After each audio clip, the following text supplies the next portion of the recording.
اعوذ باللہ من الشیطان الرجیم، پناہ مانگتا ہوں میں اللہ کی شیطان مردود سے۔ بسم اللہ الرحمن الرحیم، شروع اللہ کے نام سے جو سب پر مہربان اور نہایت رحم کرنے والا ہے۔ یا ایھا الذین آمنوا انما الخمر والمیسر والانصاب والازلام رجس من عمل الشیطان فاجتنبوه لعلکم تفلحون۔ اے ایمان والو، شراب اور جوا اور بت اور فال نکالنے کے تیر گندی باتیں ہیں اور شیطانی عمل ہے، پس تم ان چیزوں سے بچ جاؤ تاکہ تم کامیاب ہو جاؤ۔ انما يريد الشيطان ان يوقع بينكم العداوة والبغضاء في الخمر والميسر ويصدكم عن ذكر الله وعن الصلاة فهل أنتم منتهون۔ شیطان تو یہی چاہتا ہے کہ شراب اور جوئے کے ذریعے سے تمہارے درمیان دشمنی اور نفرت پیدا کر دے، اور تم کو اللہ کی یاد سے اور نماز سے روکے، تو کیا تم ان چیزوں سے باز آ جاؤ گے؟ وَأَطِيعُوا اللَّهَ وَأَطِيعُوا الرَّسُولَ وَاحْذَرُوا فَإِن تَوَلَّيْتُمْ فَاعْلَمُوا أَنَّمَا عَلَى رَسُولِنَا الْبَلَاغُ الْمُبِينُ۔ اور تم اللہ کی بات مان لو اور اللہ کے رسول کی بات مان لو اور ان چیزوں سے بچتے رہو۔ بس اگر تم نے روگردانی کی تو یاد رکھو کہ ہمارے رسول کے ذمے صرف اچھی طرح بات کو پہنچا دینا ہے۔ ان آیتوں میں اللہ رب العزت ارشاد فرماتے ہیں کہ اے ایمان والو، شراب اور جوا اور بت اور پھال نکالنے کی چیزیں گندی چیزیں ہیں، شیطانی اعمال ہیں، پس تم ان سے بچو۔ انسان میں اور جانوروں میں ایک بنیادی فرق ہے۔ باقی سارا جسم تو ہمارا اور جانوروں کا ملتا جلتا ہے، ہماری بھی آنکھیں ان کی بھی آنکھیں، ہماری بھی ناک ان کی بھی ناک، ہمارا سر ان کا سر، ہمارے ہاتھ ان کے ہاتھ، ہمارے پیر ان کے پیر، ساری چیزیں جسمانی ساخت کے لحاظ سے ملتی جلتی ہیں، لیکن فرق اگر کوئی ہے ہم میں اور جانوروں میں تو بنیادی فرق ہے عقل کا۔ اللہ نے انسان کو عقل دی ہے، وہ جانوروں کے پاس اس درجے کی عقل موجود نہیں ہے۔ آج دنیا بھر کی یہ جو ترقیات ہم دیکھ رہے ہیں، ٹیکنالوجی جو ہم دیکھ رہے ہیں، یہ ساری کی ساری انسانی عقل کی پیداوار ہے۔ اللہ نے انسان کو بڑی ہوشیاری دی، ذہانت دی، سوجھ بوجھ اور سمجھ دی، اچھے برے کی تمیز دی، اس کو عقل کہا جاتا ہے۔ اب یہ جو بنیادی فرق تھا جس نے انسان کو حیوانوں سے الگ کیا ہوا تھا اور ایک بڑا درجہ دیا ہوا تھا، اسی عقل پر یہ شراب حملہ کرتی ہے۔ بات سمجھ رہے ہیں آپ لوگ؟ جو چیز انسان کو انسان بنا رہی تھی، سارے جانوروں سے اس کو نکال کے اونچا درجہ دے رہی تھی، وہ تھی انسان کی عقل۔ اب اسی عقل پر اٹیک کرتی ہے یہ شراب، تو سمجھ لو کہ انسان پھر انسان نہیں رہے گا، پھر سے کیا بن جائے گا؟ جانور بن جائے گا۔ اور شراب پینے والا بالکل اسی کیفیت میں ہوتا ہے، وہ انسان کہلانے کے لائق نہیں ہوتا، اس کے اندر ساری حیوانی باتیں، ساری جانوروں جیسی صفات ظاہر ہونا یہ کوئی بعید اور دور کی بات نہیں ہوتی۔ تو اس لیے شراب کی اسلام نے بہت سختی کے ساتھ اس پر روک لگائی، سختی کے ساتھ اس پر ممانعت کی، کیونکہ اس چیز نے انسان کو انسانوں کی صف سے نکال کر حیوان اور جانوروں کی صف میں لا کر کھڑا کیا ہوا ہے۔ شراب کا حکم نازل ہونے سے پہلے لوگ شراب پیا کرتے تھے۔ صحابہ کرام ایمان لا چکے تھے اور اس زمانے میں اس ماحول میں شراب عام تھی، اور شراب کی حرمت کا حکم ابھی تک نازل نہیں ہوا تھا۔ تو صحابہ کرام میں بھی یہ بات پائی جاتی تھی شروع دور میں، وہ بھی شراب پیتے تھے۔ شراب کے بڑے خوگر تھے لوگ اس زمانے میں، شرابیں پرانی شرابیں رکھی جاتی تھیں اور فخر کیا جاتا تھا کہ ہمارے گھر میں پرانی سے پرانی شراب موجود ہے۔ ہر مجلس میں، ہر محفل میں شراب عام ہوتی تھی۔ تو اسلام نے جب شراب سے روکنا چاہا تو معاشرے کی حالت کو دیکھ کر کہ بہت زیادہ لوگ اس کے عادی ہو چکے ہیں، ڈائریکٹلی منع کیا جائے گا تو لوگوں کے لیے چھوڑنا مشکل ہوگا، اس لیے اسلام نے دھیرے دھیرے اس کی برائی کو لوگوں کے دل میں اتارا، ڈائریکٹلی منع نہیں فرمایا۔ سب سے پہلے اللہ کا حکم آیا یسألونک عن الخمر والمیسر، کہ اے نبی جی یہ لوگ آپ سے شراب کے بارے میں سوال کرتے ہیں تو آپ فرما دیجئے قل فیہما اثم کبیر ومنافع للناس، کہ اس میں بہت بڑا گناہ ہے اور کچھ لوگوں کے نفع کی بھی چیز اس میں موجود ہے۔ شراب پینے والے کو وقتی طور پر کچھ تر و تازگی یا کچھ سکون، جسے وہ سکون سمجھتا ہے، محسوس ہوتا ہے، اسی لیے تو پینے والا پیتا ہے، کچھ تو فائدہ اس کو محسوس ہوتا ہے تبھی تو وہ پیتا ہے، بھلے وہ فائدہ حقیقت میں فائدہ ہے یا نہیں یہ الگ بات ہے، لیکن اس کو کچھ نہ کچھ فائدہ لگتا ہے، تھوڑی دیر کے لیے ٹینشن فری لگتا ہے، تھوڑی دیر کے لیے جسم میں تر و تازگی محسوس ہوتی ہوگی، واللہ اعلم۔ تو قرآن کہہ رہا ہے کہ کچھ نہ کچھ نفع اس میں ہے، لیکن اس میں گناہ بہت بڑا ہے، وَإِثْمُهُمَا أَكْبَرُ مِن نَفْعِهِمَا، اور اس کا گناہ اس کے فائدے سے زیادہ ہے۔ جب کسی چیز میں کچھ فائدہ بھی ہو اور کچھ نقصان بھی ہو اور نقصان زیادہ ہو تو آدمی اس چیز کو قبول نہیں کرتا، اس چیز کو استعمال نہیں کرتا۔ تو اس طرح سے لوگوں کے دلوں میں شراب کی برائی ڈالی گئی۔ پھر تھوڑے دن کے بعد یہ حکم نازل ہوا یا ایھا الذین آمنوا لا تقربوا الصلاة وانتم سکارى، کہ اے ایمان والو تم شراب پی کر نماز نہ پڑھو، شراب پینے کی حالت میں نماز نہ پڑھو۔ کسی صحابی نے نماز پڑھا دی اور آیتیں الٹ پھیر ہو گئی، معنی تبدیل ہو گیا، تو اللہ کا یہ حکم نازل ہوا کہ شراب کی حالت میں نماز منع ہے۔ نماز کے علاوہ کے بارے میں خاموشی برتی گئی، باقی سائلنٹ، تھوڑا تھوڑا روکنا تھا نا لوگوں کو، نماز میں ممانعت آ گئی۔ اب جو ہے لوگوں نے کیا کیا، شراب کی حالت میں نماز پڑھنا چھوڑ دیا کہ بھئی نماز پڑھنا ہے تو شراب نہیں، باقی الگ بات۔ پھر اس کے بعد تیسری آیت وہ نازل ہوئی جو ہم نے ابھی تلاوت کی، یا ایھا الذین آمنوا انما الخمر والمیسر والانصاب والازلام رجس من عمل الشیطان فاجتنبوہ، کہ اے ایمان والو شراب، جوا، بت اور فال نکالنے کے تیر یہ سب گندی باتیں ہیں اور شیطانی کام ہیں، تو تم ان چیزوں سے بچ جاؤ۔ یہ قطعی طور پر حکم نازل ہو گیا، شراب کو بالکل حرام قرار دیا گیا۔ اللہ کے رسول صلی اللہ علیہ وسلم نے فرمایا الخمر ام الخبائث، کہ شراب ساری برائیوں کی جڑ ہے۔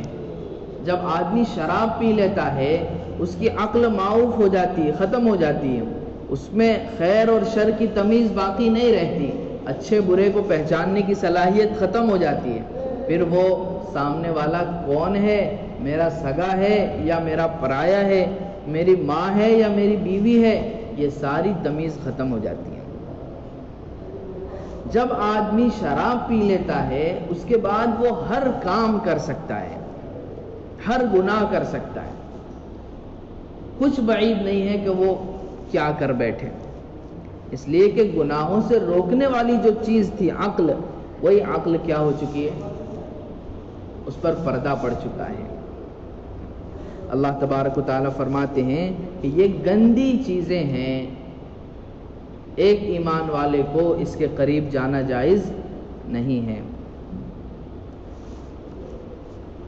ایک بادشاہ نے 3 آپشن سامنے رکھے تھے، ایک طرف رکھا اس نے سور کا گوشت، دوسری چیز رکھی بدکاری زنا کا موقع، اور تیسری چیز رکھی شراب، اور ایک آدمی کو بلایا، کہا کہ اس میں سے تجھے کوئی ایک کام کرنا ہے، کوئی ایک آپشن سلیکٹ کرنے کا اختیار ہے، 2 نہیں 3 نہیں۔ اس نے سوچا کہ بھئی سور کا گوشت یہ تو خراب چیز ہے، گندی چیز ہے، میں اس کو کھاؤں گا تو بہت بڑا گناہ ہو جائے گا، اس نے اس کو چھوڑ دیا۔ بدکاری زناکاری بڑی گندی چیز ہے، ناپسند چیز ہے، میں کروں گا تو میری عزت پہ داغ آ جائے گا، اس نے وہ بھی نہیں کیا۔ تیسری چیز تھی شراب، اس نے سوچا کہ شراب ہے، چلو پی لوں گا، تھوڑی دیر نشہ آ جائے گا، پھر ختم ہو جائے گا، کوئی مسئلہ نہیں ہے۔ اس نے شراب پی لی، جب اس نے شراب پی لی اور شراب کا نشہ چڑھ گیا، اس کی عقل جو اس کو سور گندا ہے یہ سمجھا رہی تھی وہ ختم ہو گئی، بدکاری اور زناکاری غلط چیز ہے یہ جو عقل بتا رہی تھی وہ عقل ختم ہو گئی۔ شراب پینے کے بعد اس نے سور کا گوشت دکھایا اور بدکاری بھی کر ڈالی۔ یہ مطلب ہے شراب ہر گناہ کی جڑ ہے۔ جب آدمی شراب پی لے تو پھر وہ ہر کام کر سکتا ہے، کس کام سے وہ بچے گا اور کس کام کو کرے گا اس کی کوئی گارنٹی نہیں ہے۔ اللہ پاک فرماتے ہیں یہ شیطانی کام ہے، تم ان سے بچ جاؤ تاکہ تم کامیاب ہو سکو۔ شیطان تو یہی چاہتا ہے کہ تم کو شراب پلائے تاکہ تمہارے اندر آپس میں دشمنی اور نفرتیں پیدا ہو جائیں۔ جب آدمی شراب پی لیتا ہے تو اس کی وجہ سے عقل پر پردہ پڑ جاتا ہے، وہ کسی کے بھی ساتھ جھگڑتا رہتا ہے، کسی کو بھی کچھ بھی بول دیتا ہے، کسی کے بھی ساتھ ناروا سلوک کرتا ہے، کسی کی بھی چیز اٹھا کے پھینک دیتا ہے، لوگوں کا نقصان کر ڈالتا ہے، جانی نقصان کر ڈالتا ہے، کوئی چیز اٹھا کے کسی کے سر میں مار ڈالتا ہے، ہو سکتا ہے کوئی آدمی مر جائے۔ تو ایسے کام جو اس سے سرزد ہوتے ہیں تو اس سے سارے لوگ اس کے دشمن ہو جاتے ہیں۔ اس نے تو نشے کی حالت میں کیا تھا، لیکن بعد میں زندگی بھر کا جو نقصان لوگوں کا اس نے کیا ہے، کسی کی جان کو ہلاک کیا، کسی کا مال ضائع کیا، کسی کا کچھ کیا، کسی کی عزت آبرو پہ انگلی اٹھائی، تو یہ ساری چیزوں کی وجہ سے آپس میں دشمنی پیدا ہو گئی، نفرت پیدا ہو گئی۔ ایسا ہی ہوتا رہا تو پھر پورا کے پورا معاشرہ اور سماج آپس میں ایک دوسرے کا دشمن بن جائے گا۔ تو شیطان تو یہی چاہتا ہے کہ شراب تم کو پلائے اور اس کے ذریعے سے آپس میں دشمنی اور نفرت پیدا کر دے، اور تم کو اللہ کے ذکر سے اور نماز سے روکے۔ جو آدمی شراب پیتا ہے اس کو اللہ کی یاد کی توفیق نہیں ہوتی، اللہ کے ذکر کی توفیق نہیں ہوتی، نماز کی توفیق نہیں ہوتی، وہ ساری چیزوں سے دور ہو کے اپنی دنیا میں مست ہوتا ہے۔ اللہ پاک نے فرمایا اتنی سختی سے تم کو روکا گیا ہے تو کیا تم ان چیزوں سے رک جاؤ گے؟ دھمکی کے انداز میں اللہ پاک نے سوال کیا کہ جب تمہیں سمجھایا جا رہا ہے تو تم ان چیزوں سے باز آ جاؤ۔ دوسری چیز اس آیت کریمہ میں جوا، اس کو بھی اللہ پاک نے حرام قرار دیا۔ جوئے کا مطلب ہوتا ہے کہ آدمی اپنے مال کو، اپنے پیسے کو ایسی چیز میں انویسٹ کرے، ایسی چیز میں داخل کرے جہاں وہ رقم مل سکتی ہے نہیں مل سکتی ہے، اس کا کیا انجام ہوگا اس کی کوئی گارنٹی نہیں۔ جو پیسہ ہم نے جوئے میں لگایا ہے یہ جتنا لگایا اتنا ملے گا، یا اس کا کئی گنا ہو کے ملے گا، یا یہ کہ کچھ بھی نہیں ملے گا، اس کی کوئی گارنٹی نہیں ہے۔ اور جو لوگ جوئے میں پیسہ لگاتے ہیں وہ اس امید سے لگاتے ہیں کہ مجھے بہت کچھ بڑھ کے ملے گا. ہر ایک کو مال کی حرص، ہوس اور لالچ جوئے پر ابھارتی ہے. اور اس میں ہوتا کیا ہے، کسی ایک کے نام قرآن نکلتا ہے اور سارا کے سارا پیسہ اور لاٹری ایک کے نام ہو جاتی ہے.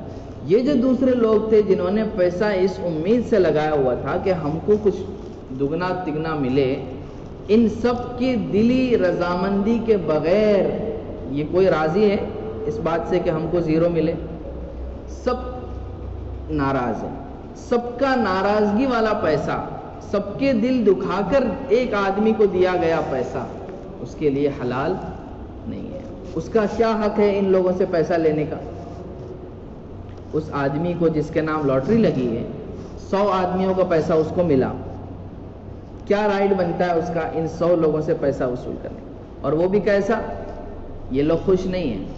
کیا ہوتے ہیں خوش؟ جو لوگ اس میں لاس میں جاتے ہیں وہ خوشی سے جاتے ہیں.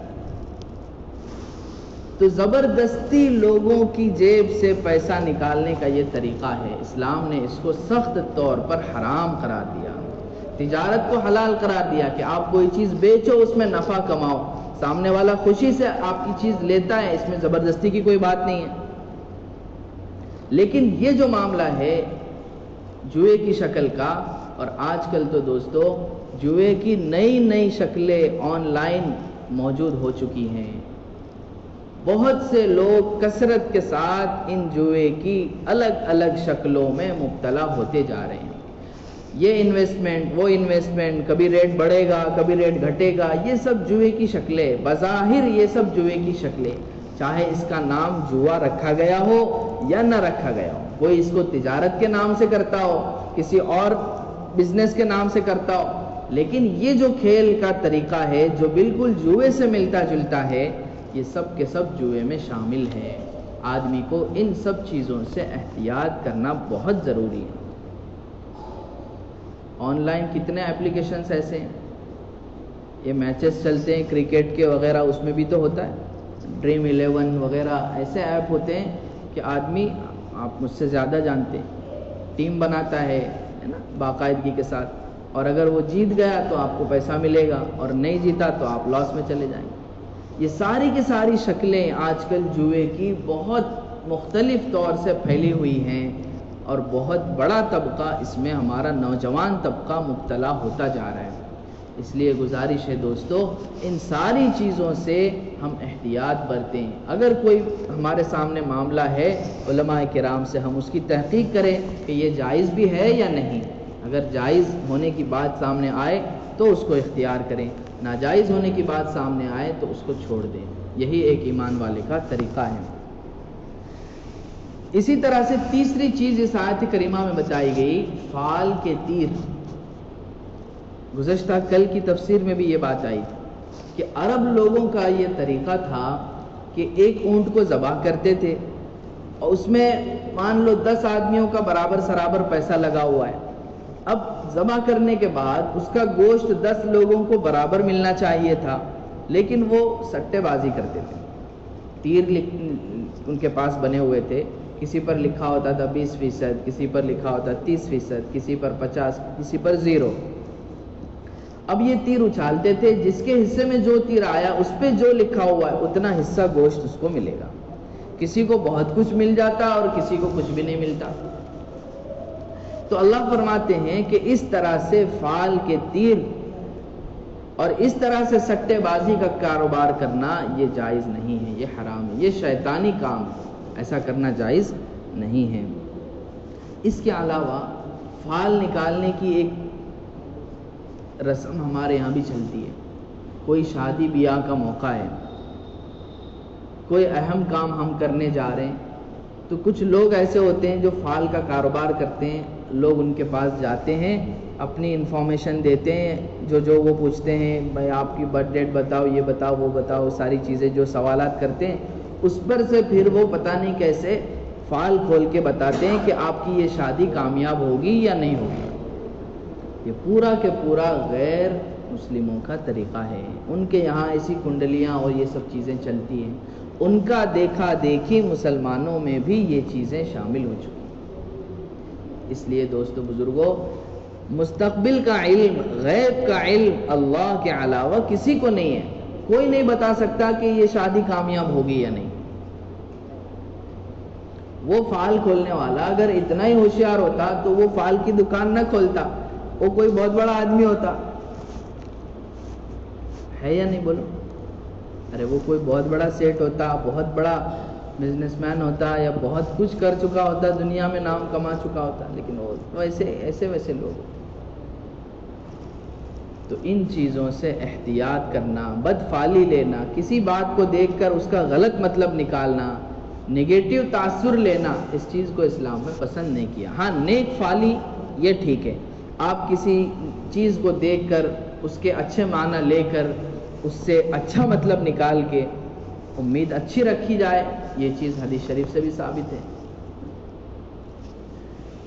تو اللہ پاک فرماتے ہیں کہ اے ایمان والو تم اللہ کی بات کو مان لو اور اللہ کے رسول کی بات کو مان لو، اور جن چیزوں سے تم کو روکا جا رہا ہے ان سے رک جاؤ، باز آ جاؤ. اور اگر تم اتنا سمجھانے کے بعد بھی نہیں رکتے، شراب کو نہیں چھوڑتے، جوئے کو نہیں چھوڑتے، اس طرح کی غیب دانی کی باتوں کو نہیں چھوڑتے اور بتوں کو نہیں چھوڑتے، تو پھر یاد رکھو کہ ہمارے رسول کی ذمہ داری صرف اتنی ہے کہ تم کو بات کھول کھول کر سمجھا دے اور بتا دے. اس سے آگے کا کام ہمارے نبی کا نہیں ہے. اگر تم نہیں کرو گے تو پھر اللہ کے ساتھ تمہارا معاملہ جو ہوگا وہ ہوگا. اللہ رب العزت سے دعا ہے کہ اللہ پاک ان ساری برائیوں سے بچنے کی ہم سب کو توفیق عطا فرمائے اور اللہ کا نیک اور متقی بندہ بننے کی توفیق عطا فرمائے. وآخر دعوانا ان الحمد للہ رب العالمین.